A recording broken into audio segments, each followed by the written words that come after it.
sinkronizojmë punët si pjesën e nëntokës edhe të asaj të mbitokës që mund të qërë. Unë e përshëndes zonja Age dhe e përgëzoj për votimin e librit parë, është një ndjenjë e veçantë kjo që ju sjell juve përpara auditorit, përpara publikut, dhe unë përgëzoj, por edhe u motivoj që ju të vazhdoni punoni, sado njeri duhet përpiqet gjithmonë të lejnë diçka. Dhe e mira është që për brezat e ardhshëm që edhe brezat e ardhshëm mos ngurojnë, sado që ata mund të hasin edhe në pengesa që mund të krijohen nga strukturat e redaksive të ndryshme apo këshilleve të ndryshme, por guximi duhet jetë ai që i duhet i shtyn përpara tij. Unë kam marrë disa poezi nga zonja Prandëselia dhe përmes atyre poezive kam arritë të nxjerr, sepse librin po e shoh tani për e parë.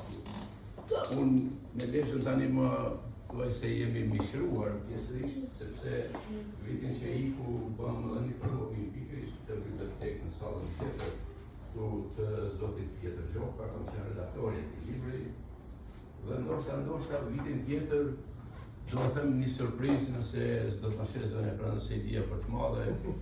Kemi përfunduar studimin për Atzef Plumbin, një libër 600 faqesh, është një studim shumë i thellë filozofik që ndoshta një ditë do ta shpalosim.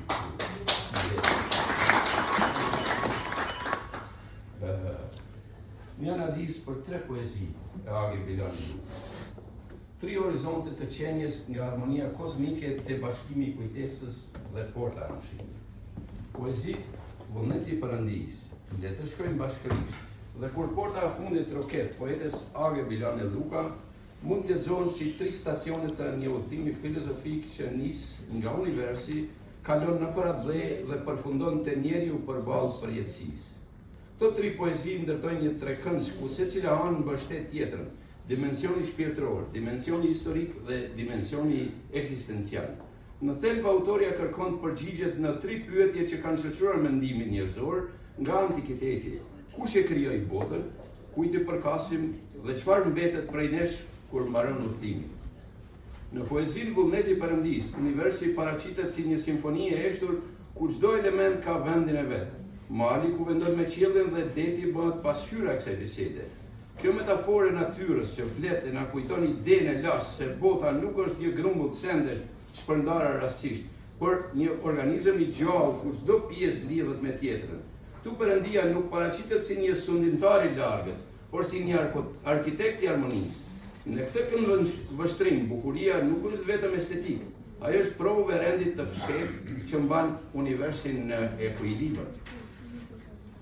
Poetja e sheh natyrën si gjuhë përbashkët të njerëzimit, ku thotë se bukuria s'ka komsi as shtetësi. Ajo ka përcen kufit politik dhe vendos përpara një të vërtet të madhe përpara qiellit, detit dhe yjeve. Njeriu mbetet vetëm njeri. Kjo ide ngjan në një horizont të kuqezi që zgjerohet përtej flamujve dhe hartave. Ngjyra e kuqes simbolizon jetën, dashurinë, sakrificën, ndërsa e zeza kujtesën e vuajtjeve njerëzore. Të dyja bashkë krijojnë horizontin ku bashkëjeton shpresa dhe përvoja. Në këtë poezi paqja nuk paraqitet si marrëveshje politike, por si një gjendje esenciale e qenjes, ashtu si hëna dhe yjet bashkëjetojnë në qiell pa konflikt, dhe njerëzit duhet të gjejnë harmoninë me njëri tjetrin. Kjo është një doktrinë e dritës. Bota shpëtohet jo nga forca, por nga dashuria. Fëmia që qesh bëhet simbol i ardhmërisë dhe i pafajësisë që duhet të mbrojtur. Në këtë kuptim, poezia është një lutje kozmike që kërkon ta rikthejë njeriu në ritmin natyror të krijimit.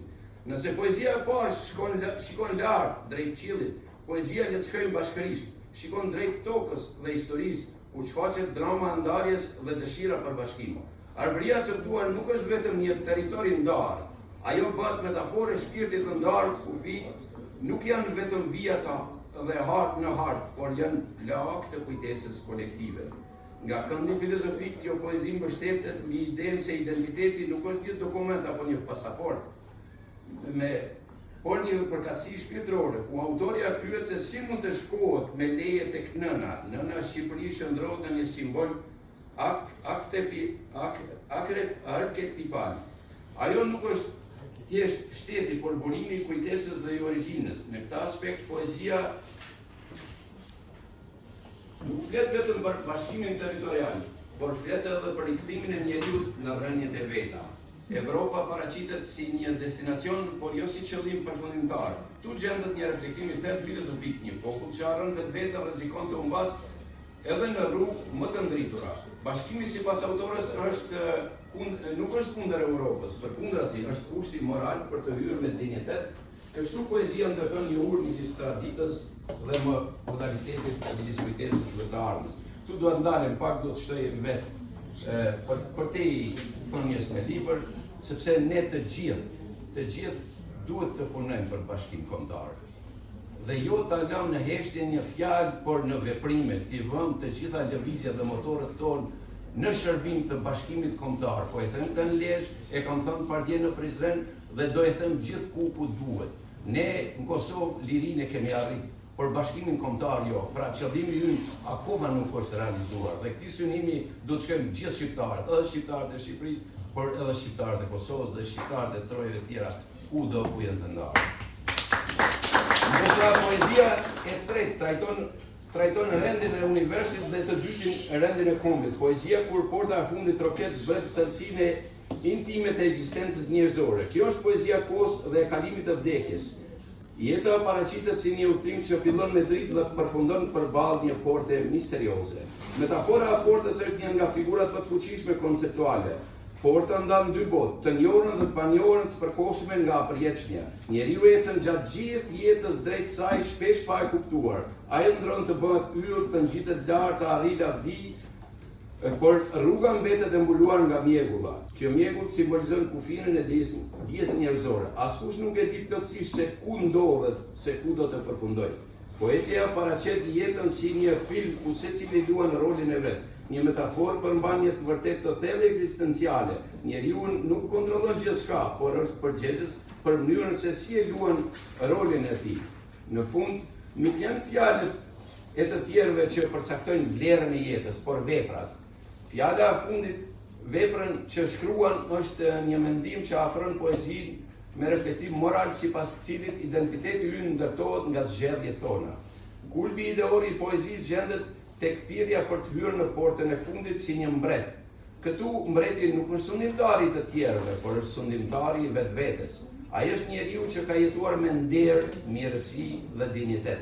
Përballë vdekjes zhduket pasuria, fama dhe pushteti. Mbetet vetëm pesha morale e jetës. Ndërsi këto tri poezi mund të shihen si tri rrafë koncentrike. Rrethi I parë është universi dhe harmonia e krijimit. Rrethi I dytë është kombi dhe kujtesa historike. Rrethi I tretë është individi dhe përballja e tij me amshimin. Nga qielli tek adheu dhe nga adheu te shpirti. Autori ndërton një filozofi poetike ku njeriu nuk është shkëputur nga asgjë. Ai është pjesë e kozmosit, pjesë e historisë dhe pjesë e përjetësisë. Kështu poezitë e Age Bilani Lukës nuk lexohen vetëm si vargje lirike, por si meditime mbi kuptimin e ekzistencës. Ato na kujtojnë se jeta fiton kuptim kur jetojmë në harmoni, me krijim, në besnikëri ndaj rënjeve dhe me ndërgjegjje të pastër përballë portës së fundit të një dite që do të trokas për secilin prej nesh. Faleminderit.